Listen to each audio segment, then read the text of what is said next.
இப்போது நிறைய பேருக்கு இருக்கிற டவுட்டு இப்போ மழை சீசன் ஆயிடுச்சு, அதனால் தண்ணி தாகம் இல்லை, அதனால் எவ்வளவு நம்ம கால்குலேஷன் பண்ணணும், எப்படி எவ்வளோ ஒரு நாளைக்கு தண்ணி எவ்வளோ நமக்கு தேவைப்படுதுன்னு எப்படி கால்குலேஷன் பண்ணுறது அப்படின்னு சொல்லிட்டு சிலவர் எல்லாம் கிளினிக்கில் வரும்போது கேட்குறது உண்டு.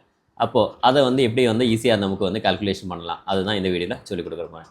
மெயினாக ஹைட்ரேஷனுக்கு பிஞ்சு டெஸ்ட்டுன்னு சொல்லிட்டு ஒரு டெஸ்ட் இருக்குது. நம்மளோட நக்கிள்ஸ் இந்த விரலோட இந்த ஜாயிண்டில் ஒரு 2 to 3 செகண்ட்ஸ் இப்படி பிடிச்சி வச்சுட்டு விட்டு ரிலீஸ் பண்ணி பாருங்கள். உடனே அது ஸ்கின்னு பழைய நார்மல் லெவலுக்கு போகும். என்ன சொல்லுது அப்படின்னா, நீங்கள் ஹைட்ரேட்டடாக இருக்குது, உடம்புக்கு தேவையான அளவுக்கு தண்ணி இருக்குது, அது சரியாக நார்மல் பொசிஷனுக்கு போகல, அதை அப்படியே தான் கொஞ்சம் நேரத்துக்கு இருக்குது அப்படின்னா நீங்கள் டீஹைட்ரேட்டடாக இருக்குது.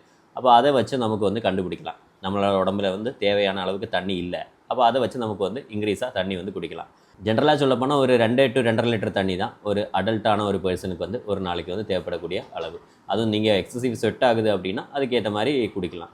அதே போல் அடுத்த ஒரு இதுதான் யூரினோட கலர் வச்சு கண்டுபிடிக்கிறது. யூரின் பெயில் எல்லோ கலர் அந்த லெவலில் போயிடுச்சுன்னா உங்களுக்கு பிரச்சனை இல்லை, கரெக்டான அளவுக்கு உடம்புல தண்ணி இருக்குது. அதே கொஞ்சம் கூட டார்க் எல்லோ கலர் இருக்குது, அதே மாதிரி சிம்டமேட்டிக்காக பார்த்துச்சுன்னா அந்த பேர்னிங் பெயின், யூரின் பாஸ் பண்ணும்போது நல்லா எரிஞ்சு குத்தி குத்தி வர்ற மாதிரியெல்லாம் பெயின் இருக்குது அப்படின்னா இன்னும் அதிகமாக தண்ணி குடிக்கணும்.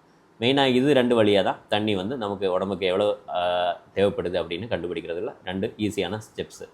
அடுத்து ஓவராக ஹைட்ரேட்டட் ஆகிடுச்சுன்னு ஓவர் ஹைட்ரேஷன் அதனால் வரக்கூடிய என்ன பிரச்சனைனா ஹைப்போநாட்ரிமியான்னு சொல்லிட்டு ஒரு கம்ப்ளைண்ட் வரும்.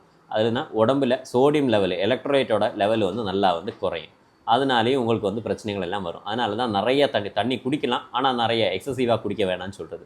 சிலவங்க 6 லிட்டர் 7 லிட்டர் தண்ணி உடம்புக்கு நல்லது தானே சொல்லிட்டு குடிச்சிட்டு இருப்பாங்க. அப்படி இருக்கும்போது கிட்னிக்கு ஓவராக நம்ம பேர்டன் வேலை கொடுக்குற மாதிரி தான் இருக்கும். அதனாலே உங்களுக்கு இந்த ஹைப்போநாட்ரிமியா கம்ப்ளைண்ட் எல்லாம் அதிகமாக காணப்படுது. அதனால் உடம்புக்கு தேவையான அளவுக்கு ஏற்ற மாதிரி தண்ணி குடிங்க. தேங்க்யூ.